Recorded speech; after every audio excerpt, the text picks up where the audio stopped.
I'm Scott. I'm Bill. And we're the Trade Guys. You're listening to The Trade Guys, a podcast produced by CSIS where we talk about trade in terms that everyone can understand. I'm H. Andrew Schwartz, and I'm here with Scott Miller and Bill Reinsch, the CSIS Trade Guys. Coming up this week on The Trade Guys, we'll talk critical minerals, CBAM, and AGOA, all on the next episode of The Trade Guys.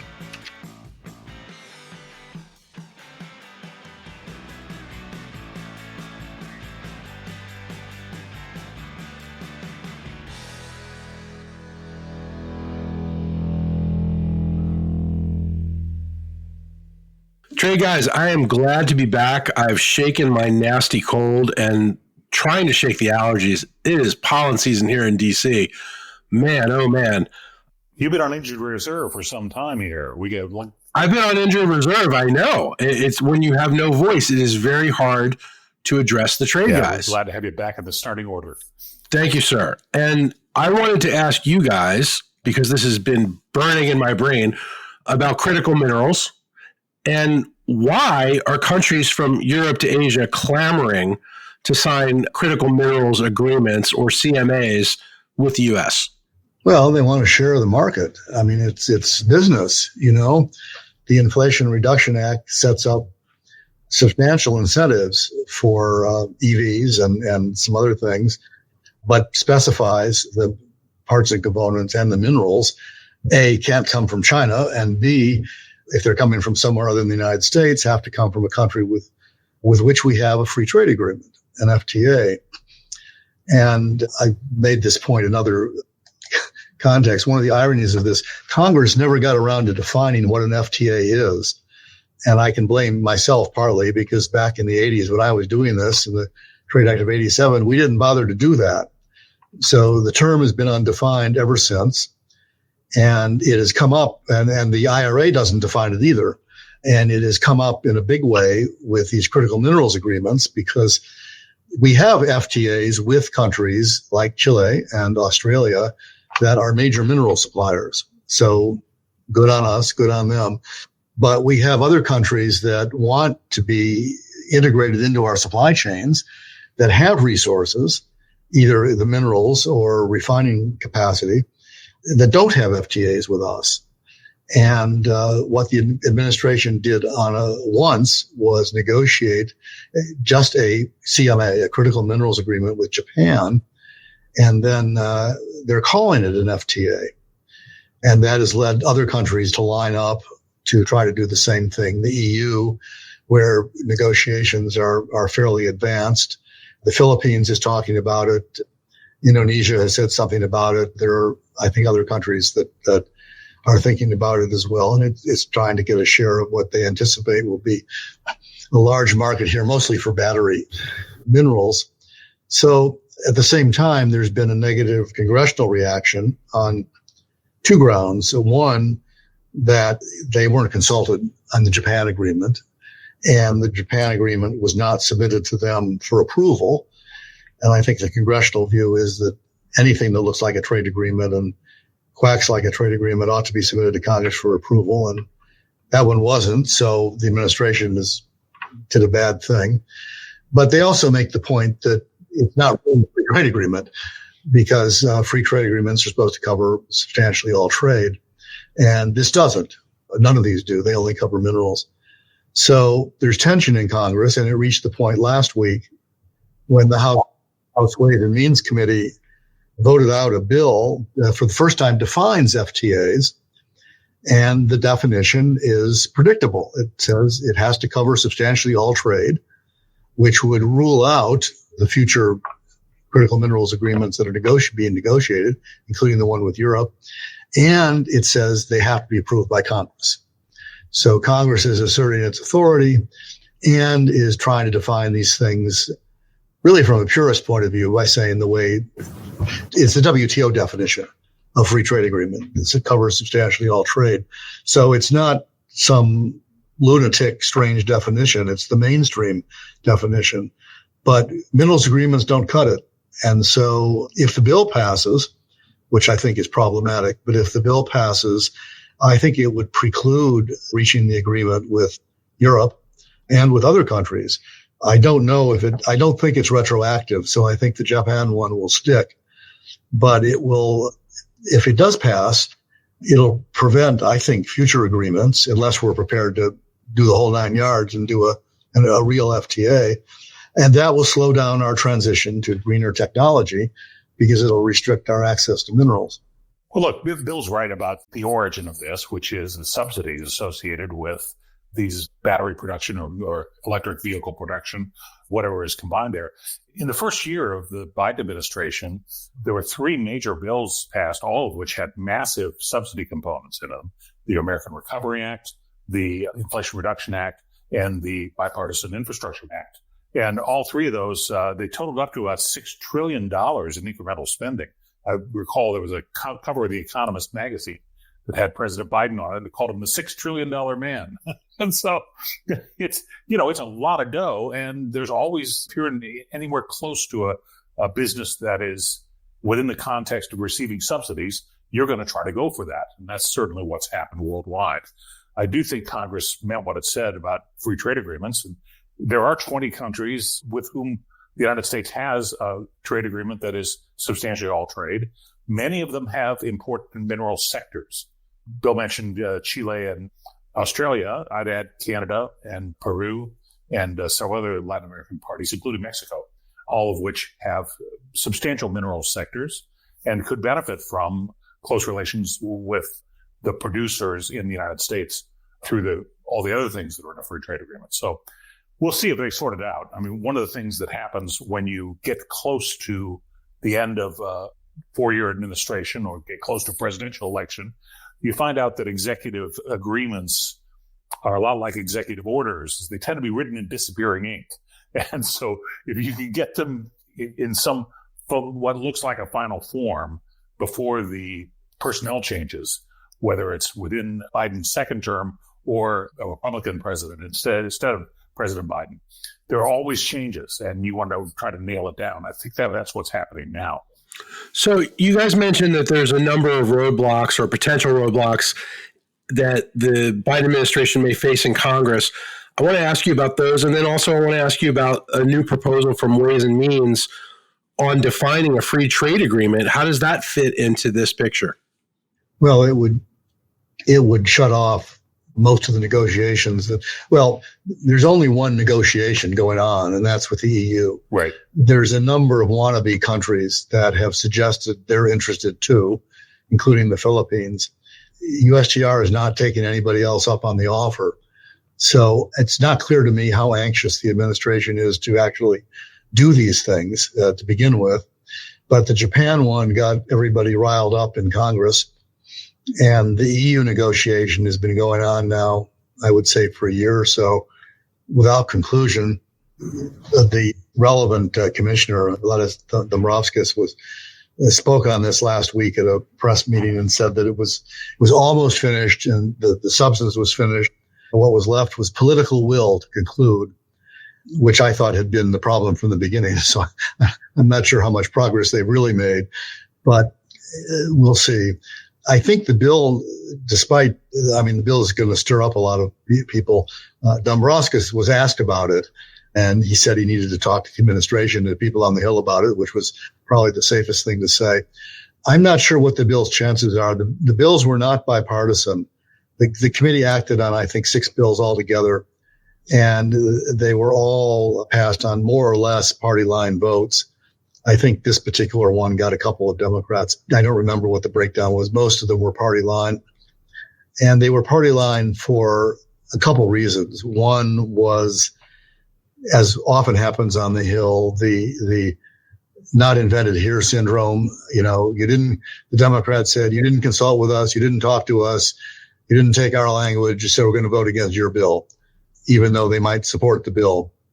The more important reason, because people get over that in time, the more important reason was there was a bill that was not taken up last week, and that was renewal of trade adjustment assistance, which is a program that provides assistance to workers who lose their jobs because of trade, which is a program that dates back to the 60s.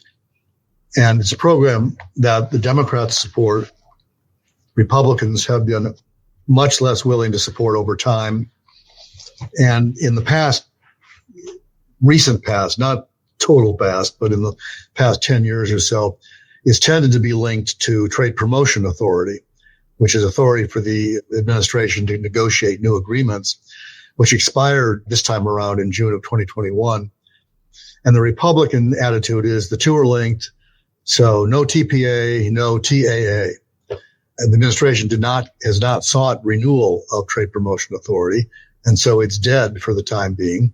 And the Republicans say, if you're going to kill that and not negotiate any new agreements, and remember, we've got a lot of Republicans, mostly from agriculture states, who would like to see new trade agreements negotiated, free trade agreements negotiated. The administration is not doing that.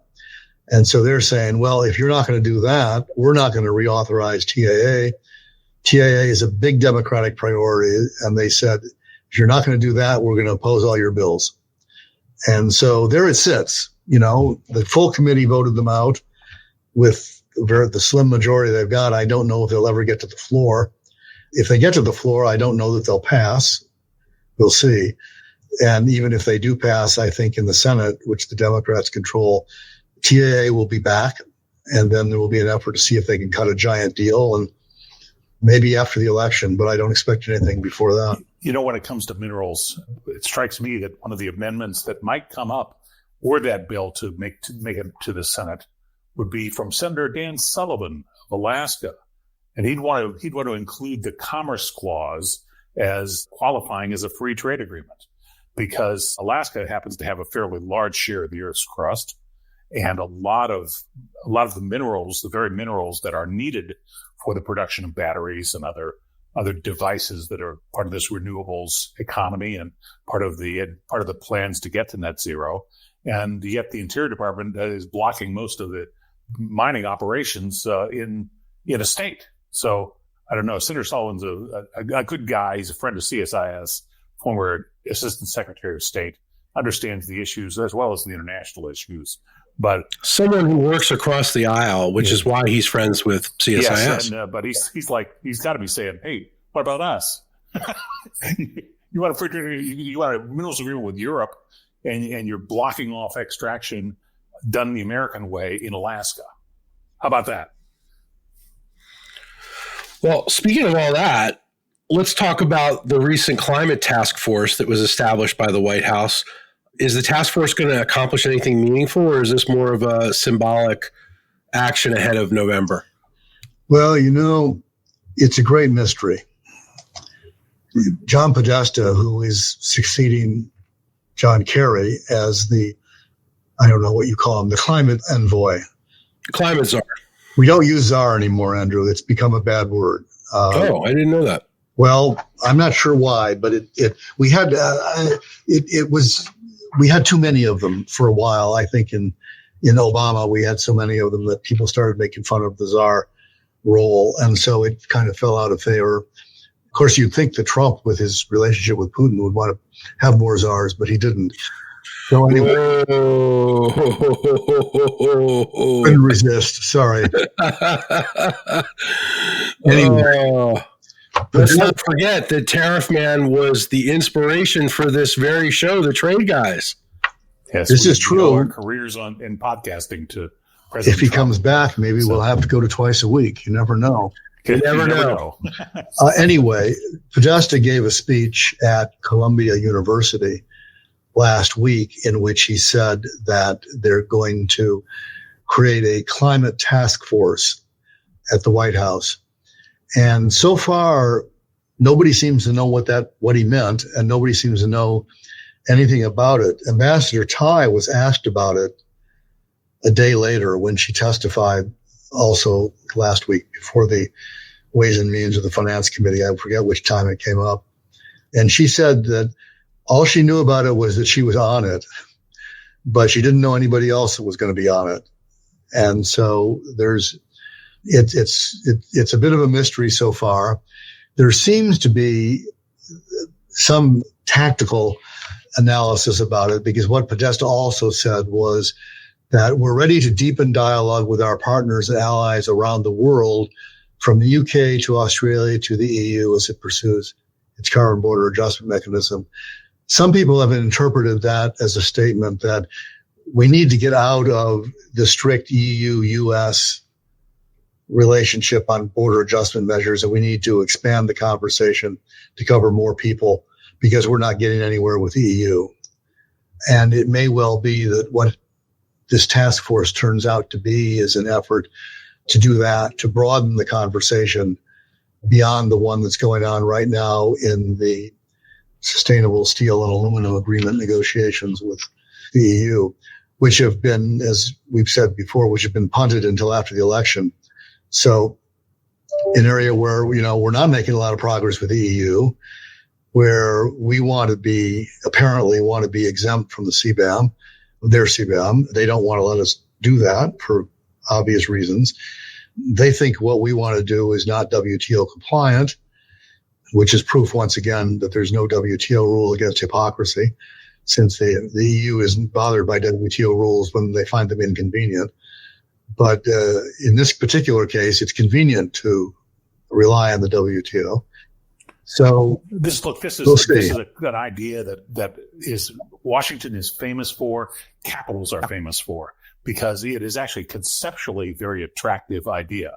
A CBAM, for the audience's memory jogging, is a carbon border adjustment measure, and it's a way to without discriminating against the way products are produced, you essentially make it easier to trade in lower carbon products. In other words, products with a smaller carbon footprint. It's insanely attractive because it gets right at the issue. But like many concepts that are popular in Washington and Brussels and Geneva, places like that, is they're almost insanely difficult to implement and to agree on what even the numbers mean. Now, the idea is they're going back to something that really works in trade negotiation, which is if you can get to a number, you can facilitate bargaining. So if you take a whole range of products and you can identify and agree on what the carbon content is, the carbon footprint of those goods are, and you can agree on numbers associated with those goods, then the negotiation is based on the numbers. You say 21, the trading partner says 6. And you find somewhere toward 12 by the time you agree. Now, this is how tariff negotiations happen for years. And I learned from Bill's teaching partner, a friend of the show, Susan Schwab, former USTR, that a lot of her idea for a lot of quotas and border measures were to, quote, tariffize them, end quote. In other words, calculate those measures, which are non-tariff measures, but formulate them as tariffs so you can more easily negotiate with other parties. So it's a really good idea. The problem is the carbon footprint of any given good is insanely complex. And so I think USTR is going to have to find the rabbinical schools in the United States and hire some of the graduates to have these long, involved discussions about, what is the carbon content of this good? Yeah, these are like Talmudic discussions here. They are. And the only place it really works is in taxes.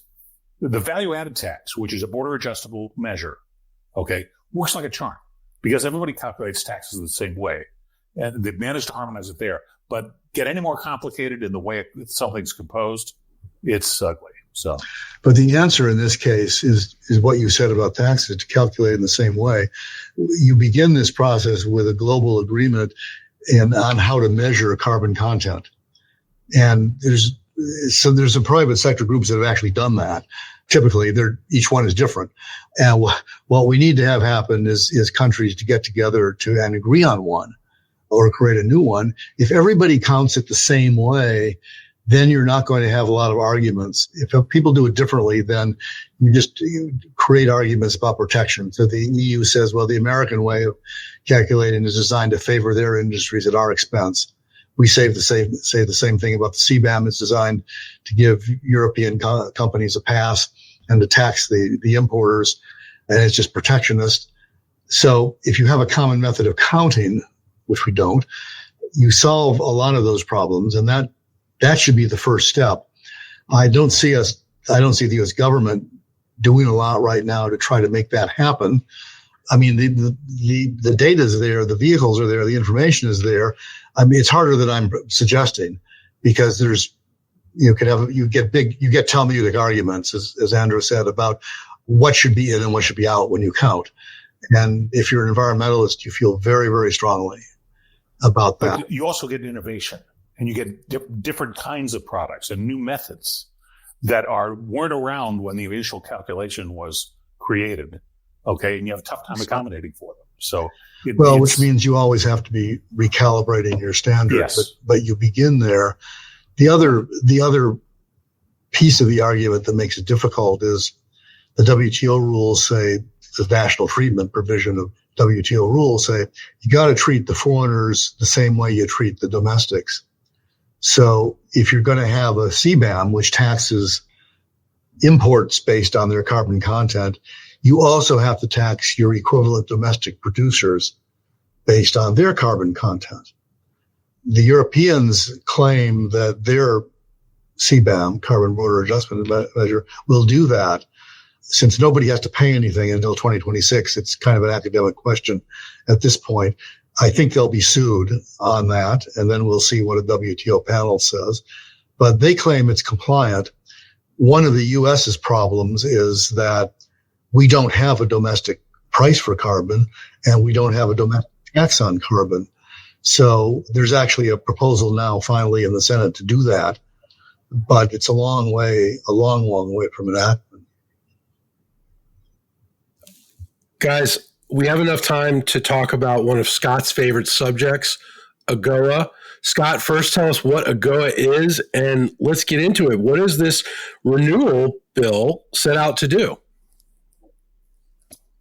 Well, AGOA is the Africa Growth and Opportunity Act. And Bill and I both cut our teeth in trade policy when trade was fairly controversial. And AGOA was a genuine relief because the political dynamics on AGOA were very different. Everybody wanted to do something positive for increasing trade in Africa. And it had always had a great bipartisan sense to it.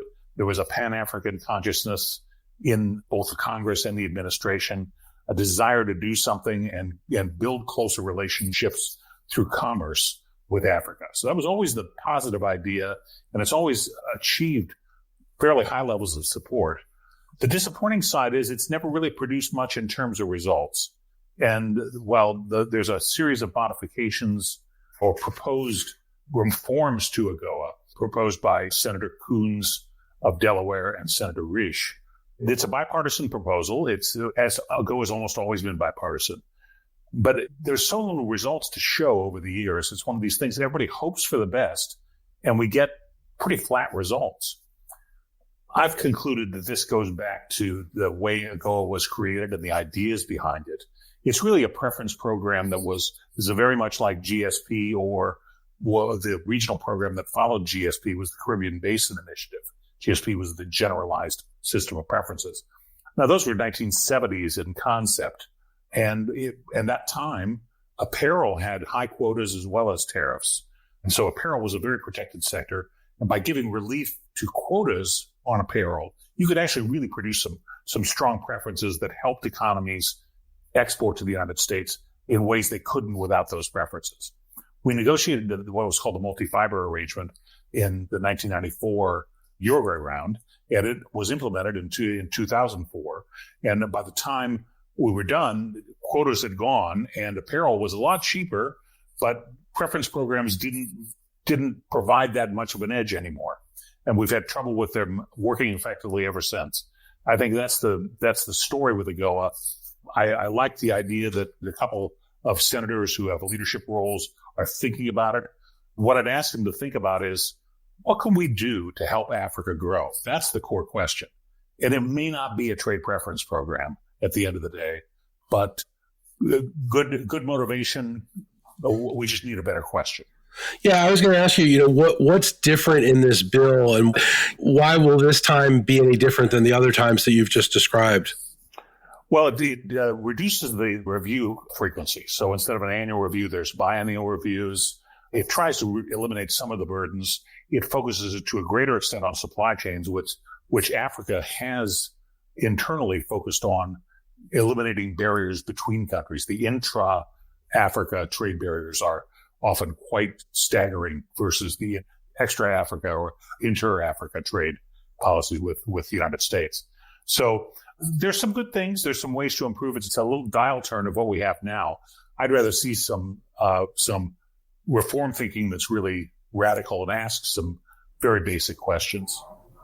Yeah, tweaks. Yeah. I mean, they're good tweaks because under the current program, the president is required to review everybody's status every year, and this changes it to every 2 years, which provides a little bit more certainty, although it leaves open the idea of out-of-cycle reviews, which means if somebody's is mad at the country for any particular reason, they can ask the president to conduct an out-of-cycle review. I think one thing that it does that may be significant is the current law basically has only like one enforcement tool, and that is that if the president concludes that the country's not meeting its obligations, he kicks them out of the villa, period. And this bill would give the president more options. I mean, one of them would be terminating them, but another one would be terminating the benefits only for certain products. Another one would be a warning letter that benefits will be terminated the following year if they don't shape up. And another one would be that he can find that they haven't met their obligations, but we're not going to do anything about it because there are other U.S. interests that take precedence. So it gives the president more flexibility. As Scott said, it's also designed to promote economic integration inside Africa. It brings the Northern African, north of the Sahara countries into this program and allows content that comes from them to count towards the value-added requirement. 35% of the AGOA requires that 35% of a product's value has to originate in Africa, and this bill would allow North African content to contribute to that. This has been a sub-Saharan African program up until now. And it would also change the rules for income graduation, which I think it's something that I had never thought about till I read about it. That it has a standard clause for these things that if your country becomes too rich, then you don't get the benefits anymore. So if you become a high income country, according to the World Bank's measure, you lose your benefits. The problem, of course, is particularly with countries that are kind of on the margin of that if they lose a benefit, that is an economic blow to them. And the following year, they drop back down below the high income standard, and then they become eligible again. So then they're eligible, and then they get back up above the high income standard. It's called a welfare. And so they ping pong back and forth. Social policy. Which does nobody any good. And so they put in here that you have to, if you're going to lose your eligibility, you don't, on this ground, you don't lose it until you've been a high income country for 5 consecutive years. And in fact, the president can extend it for even an additional 5 years if he wants to. That doesn't happen a lot, but it adds a note of certainty, I think, for the participating African countries that they're not going to get basically jerked around if they're successful. All right, guys. Well, we really buried the lead here today. Tonight, Thursday, the 25th, is NFL draft night. Scott, any early predictions? Well, I'm always amazed at the size of the TV audience. Huge for this, and versus other live sporting events. Oh yeah. Well, not only tonight, but tomorrow night and then Saturday.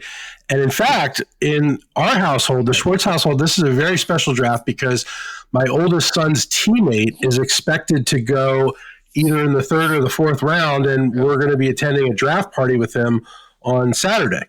The thing I'm most interested in, Andrew, is this is held in the city of Detroit this year. Yeah. And the city has hired falconers to use falcons to drive out the pigeons to make Detroit a little less pigeon infested than the normal downtown is. I think that's a very creative solution, and I'm very pro falcon.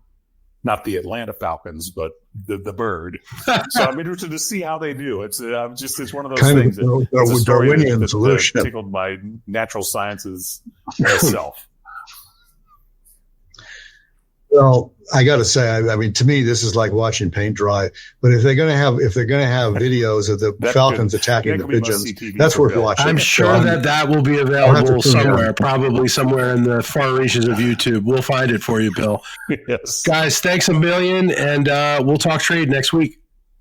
See you then.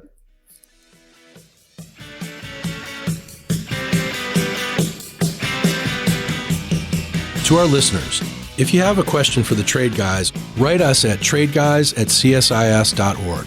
That's tradeguys@csis.org. We'll read some of your emails and have the Trade Guys react to it.